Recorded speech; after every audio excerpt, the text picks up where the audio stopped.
kita duduk di antara dua sujud, kita minta apa pula dengan Allah? Tadi kita dah baca doa iftitah, pintu langit sedang dibuka, doa kita sedang diangkat oleh para malaikat, doa makbul, pintu langit sedang dibuka. Dan ketika kita duduk di antara dua sujud, kita minta apa dengan Allah?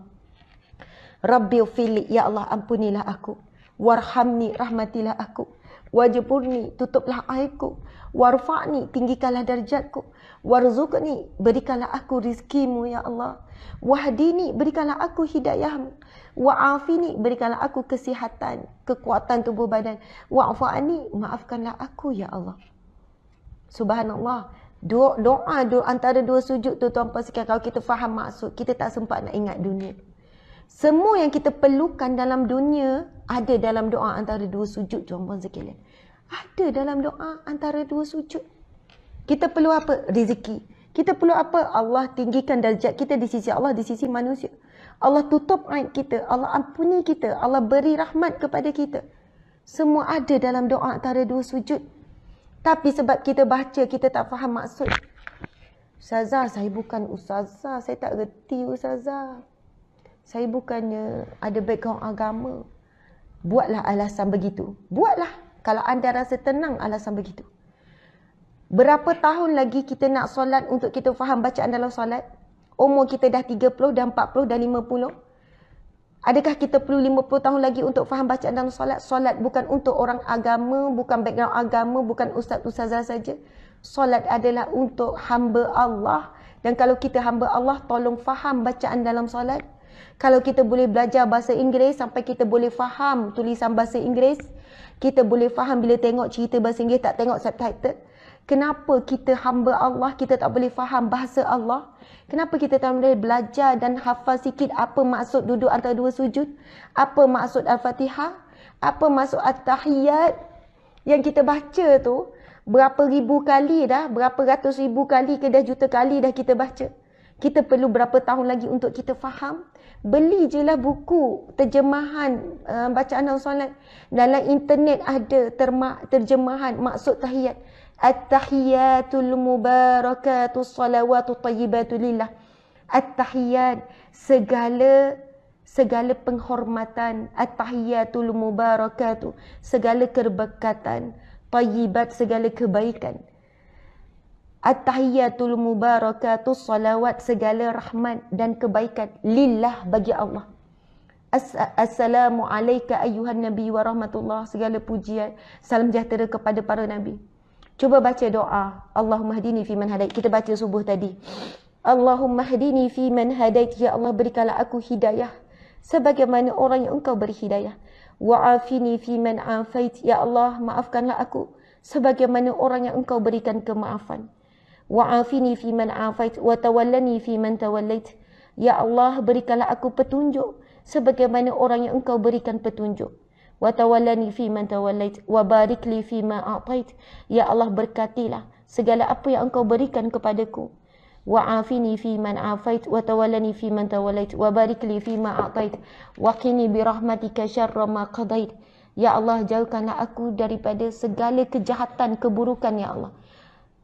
Ustaz, bila saya baca macam ni kan, memang kena, bukan tak hafal ni, bila saya nak baca terjemahan tuan-puan sekalian. Doa tu yang kita baca setiap kali subuh, subuh adalah permulaan hari. Bayangkan pagi-pagi kita dah berdoa dengan doa ini tuan-puan sekalian. Yang mana doa kunut ni hanya ada di dalam, Ustaz cari je doa kunut. Tak ada terjemahan pun tak apa. Doa kunut ni hanya ada dalam solat subuh. Subuh adalah permulaan solat, permulaan hari. Bermaksud kita memulakan hari kita dengan satu doa. Allahu Akbar. Ustaz bagi je mana-mana. Saya ingat terjemahan dia. Cuma bila saya nak baca tu, saya jadi bukan gagap. Ya Allah, hadini fi man hadait wa afini fi man afait wa tawallani fi man tawallait wa barik li fi ma atait wa qini bi rahmatika syarra ma qadait fa innaka taqdi wa la yuqda alaik, sampai akhir. Okey, kita tengok. Doa bila kita baca doa kunut. Allahumma hdini fi man hadait. Ya Allah, berikanlah aku hidayah sebagaimana orang yang engkau beri hidayah. Wa afini fi man afait. Ya Allah, berikanlah, maafkanlah aku sebagaimana engkau memberikan orang yang sebagaimana orang yang engkau beri kemaafan. Ataupun ya Allah, sehatkanlah tubuh badanku sebagaimana orang yang engkau berikan kesihatan. Wa tawallani fi man tawallait, ya Allah, berikanlah aku petunjuk sebagaimana orang yang engkau berikan petunjuk.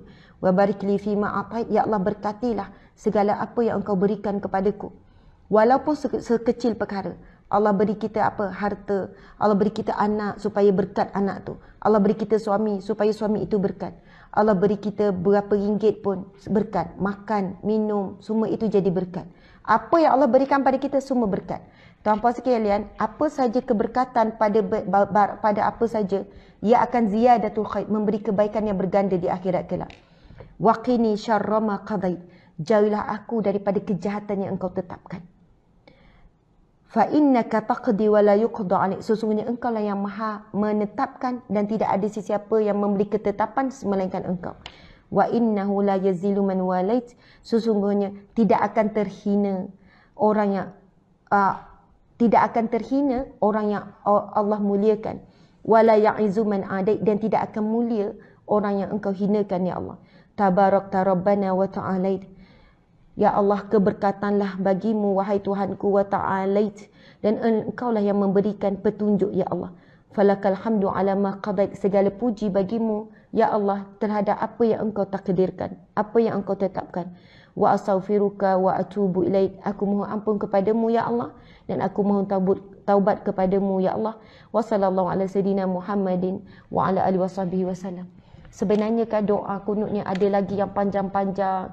Doa antara dua sujud pun ada. Doa selepas tahiyat pun ada, tuan-puan sekalian. Masya Allah. Muslimin, muslimat dimati Allah sekalian.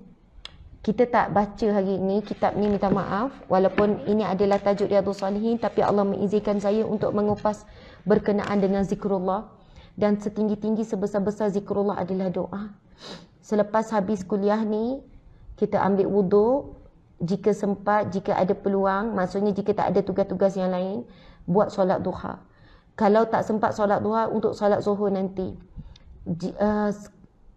Antara yang sangat bagus, sangat baik kalau kita boleh buat, ambil wuduk sebelum masuk waktu. Kita dah tahu masuk 1.20, kita ambil wuduk sebelum masuk waktu. Itu di antara kaedah, siapa yang nak dapat solat di awal waktu, dia ambil wuduk sebelum azan. Kadang-kadang lepas azan, dia jadi kita nangguh-nangguh. Tapi bila ambil wuduk sebelum masuk waktu, kita nampak ada lagi 5 minit, kita dah ambil wuduk. InsyaAllah dengar je azan, kita baca doa lepas wuduk. Lepas tu bila dengar azan, kita terus baca doa selepas azan. Kemudian kita pun solat. Masya Allah. Sama dia nak solat sunat dulu ataupun terus solat. Antara kaedah ataupun cara-cara nak dapat khusyuk dan tenang solat adalah menjaga solat di awal waktu dan ambil wuduk dengan khusyuk. Bila kita ambil wuduk dengan khusyuk, ambil wuduk dengan tenang, kita ambil wuduk sebelum waktu salat. Kalau kita ambil wuduk dah lewat, kita ambil wuduk pun dalam keadaan kelang kabut. InsyaAllah kalau kita buat rutin, ambil wuduk baca doa, dengar azan baca doa, bila takbir terus baca doa iftitah, InsyaAllah kita akan solat dengan tenang. Kita akan mula merasai kemanisan berbicara dengan Allah. Tuan-puan sekalian, kalau kita tengok cerita Korea ke, Mak Saleh ke, ataupun cerita Hindustan, bukan bahasa kita. Kalau kita tak faham, kita tak baca seni kata, subtitle tu, kita tak akan boleh menghayati kisah tersebut. Kita tak boleh faham apa yang mereka buatkan, jadi kita tak boleh menghayati. Kenapa solat kita tak boleh menghayati? Kenapa solat kita tak boleh buat kita rasa kita bercakap dengan Allah? Sebab kita sendiri tak tahu apa yang kita bercakap dengan Allah. Kita sendiri tak tahu apa yang kita ucap. Macam mana kita nak boleh menghayati dalam solat? Sebab itu Nabi SAW bersabda, ini hadis yang sahih. Awwalu ma yuhasabu indallah yaumal qiyamah. Amalan yang pertama yang akan dihisap di sisi Allah pada hari kiamat kelak. As-salah, Nabi kata solat. Amalan yang pertama akan dihisap di mahsyar kelak.